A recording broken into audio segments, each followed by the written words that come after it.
శ్రమల కొలిమి ఛానల్ నుంచి అందరికీ వందనాలమ్మా. ఈరోజు మన అంశము యవ్వనస్తుల గురించి ప్రార్థన చేసుకుందాం.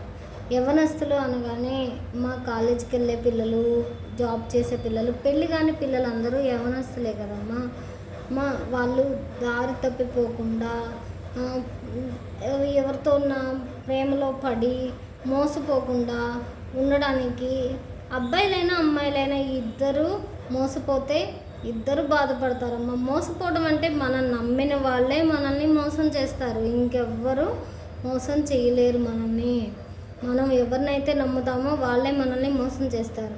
వాళ్ళని మోసం చేశారని వాళ్ళని తిట్టకండి, ద్వేషించకండి.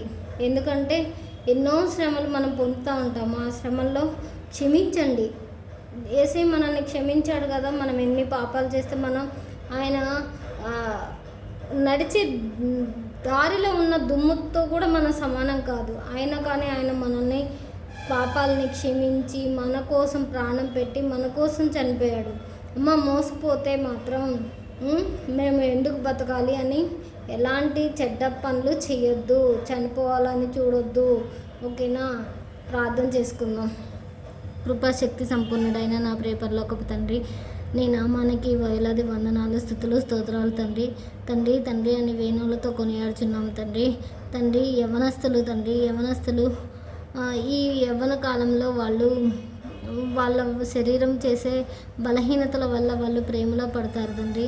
ప్రేమలో పడ్డది ఎప్పుడండి వాళ్ళు ప్రేమలో పడేది? తల్లిదండ్రుల దగ్గర నుంచి ప్రేమ దొరకలేదు అని అనుకున్నప్పుడు ఇంకొకరికి అట్రాక్ట్ అవుతారు తండ్రి. అలా అవ్వకుండా తల్లిదండ్రులు కూడా వాళ్ళకి మంచి ప్రేమ చూపించేలాగా చూడండి తండ్రి. యవ్వనస్తులు ఎవరైనా మోసపోయామనుకొని చావాలని అని అనుకుంటే వాళ్ళకి సహాయం చేయండి తండ్రి. వాళ్ళు ఎవ్వరూ అఘాయిత్యాలు చేసుకోకుండా చూడండి తండ్రి. సహాయం చేయండి తండ్రి. తల్లిదండ్రులకు కూడా మంచి ప్రేమ చూపించేలాగా చూడండి తండ్రి.